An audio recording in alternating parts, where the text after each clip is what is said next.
Will you be replaced by a machine? Or rather, is your work being done by artificial intelligence but you didn't even notice? For decades, we heard that the machines were coming.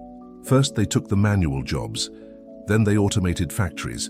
Now they write texts, create music, make medical diagnoses, and even judge processes. The question is no longer, will artificial intelligence affect the job market?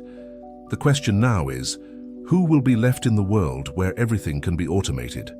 We have been living the greatest transformation of work since the Industrial Revolution. Only this time it is happening at a rapid pace, without warning and without guarantees. Professions that were previously considered intellectual or creative are being impacted in the same way that repetitive work was in the past. What's more, AI is not sleepy, does not ask for a vacation, does not get sick, and does not question orders. She learns, adapts, and evolves. Are we facing a technological revolution or a silent threat that will make millions of irrelevant people? In this video, we will expose what no one is saying about the future of work, who is earning from it, who is losing, and what can happen if we just watch silent while the algorithms take control. If you have a job, you are looking for one, or are trying to keep what you have, this video is for you. Because in the world of artificial intelligence, no one is safe. Artificial intelligence is no longer science fiction. Today, it is in mobile apps, on the sites we use, companies, hospitals, transportation, schools, and even in courts. It already decides what you watch, what you buy, and in some cases, even if you get a loan or not. But the critical point is not what she does. This is what she is starting to do instead of humans. Customer service systems that replace whole call centers, algorithms that analyze medical examinations more accurately than experienced experts, platforms that write articles, create images, program codes, compose music, and edit videos, all in seconds, no salary, no error, no rest. In the United States, companies like Amazon, Google, and Microsoft already use automated systems to reduce personnel costs. In China, logistics companies are using large-scale robots to pack, transport, and even deliver products. In Europe, human translation services are being abandoned by software that does the same work for a fraction of price.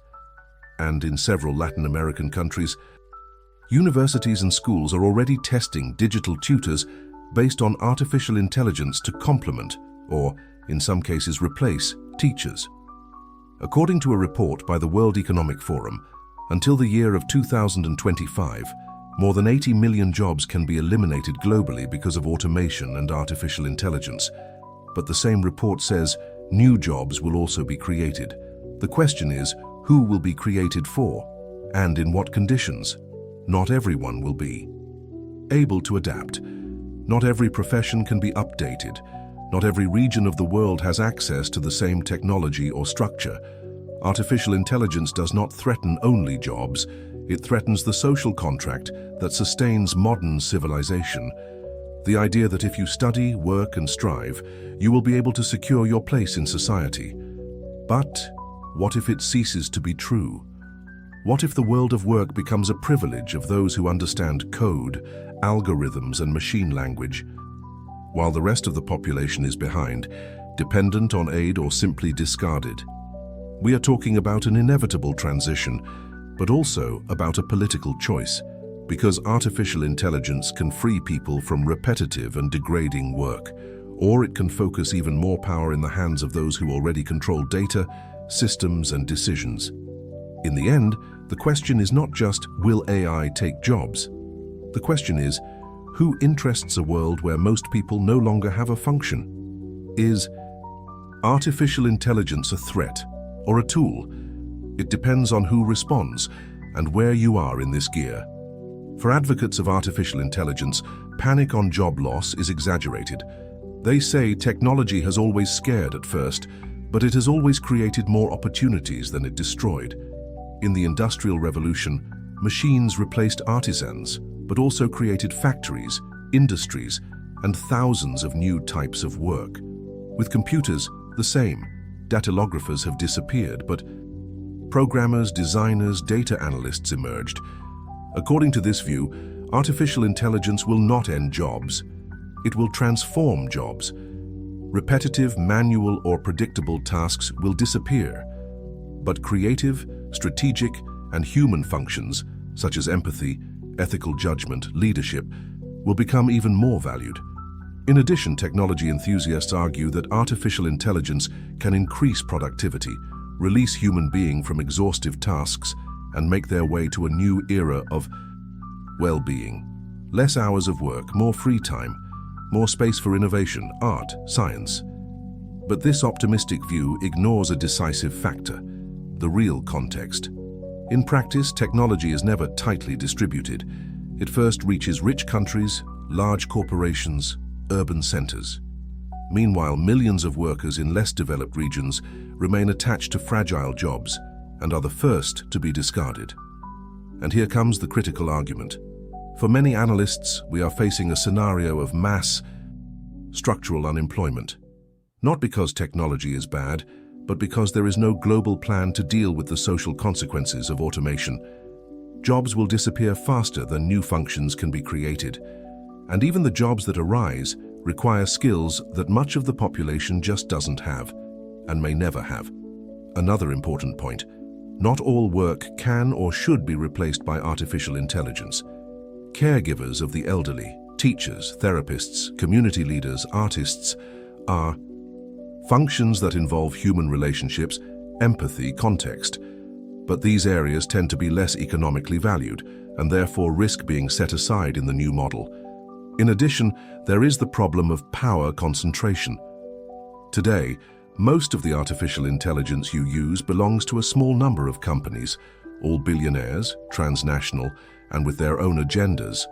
Who controls the algorithms controls the data, and who controls the data controls the market, behavior, and the future. We are facing a new global elite, not blood but code. And meanwhile, governments, unions, and educational institutions are still trying to understand what is happening. The laws are late.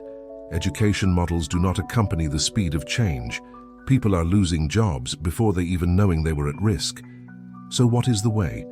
Optimists say, rehabilify, teach new skills, encourage creativity, collaboration, adaptability. Critics respond, who? With what resources? How long? Not every 40, 50 or 60-year-old worker will learn programming overnight. Not every young man has access to cutting-edge education, and not every country has a structure to offer a fair transition. Technology is not neutral.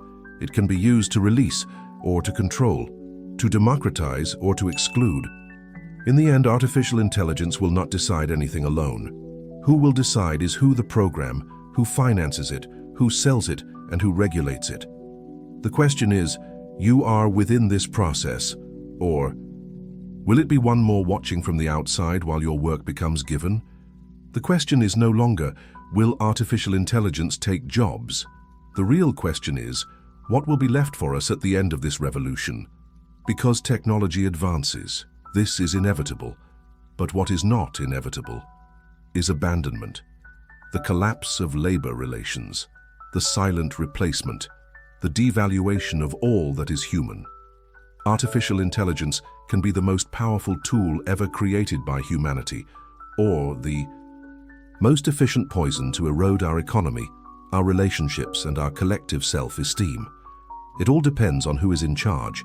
If used responsibly, it can free millions of degrading work, reduce inequalities, improve public services, and democratize access to information. But if used as an instrument of immediate profit, without regulation, without ethics, and without social control, what we will have is a new era of digital exclusion, where few send and many survive. The technological revolution has begun, but the social revolution that should accompany her is late. We are not just in the face of the end of jobs, we are facing the end of an idea. The idea that work guarantees dignity, belonging, and stability. And if that is over, what's left? Artificial intelligence is not to blame. She only does what they send. She only replicates what was fed on her. She doesn't feel, don't question, does not negotiate.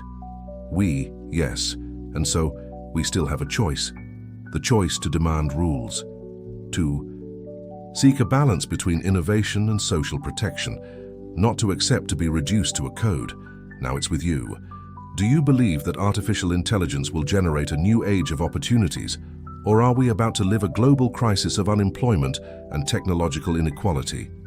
Comment here below. This debate is not about future, it's about now. If this video made you think, like, share and subscribe to the channel. Because here, we are not afraid to ask what nobody wants to answer.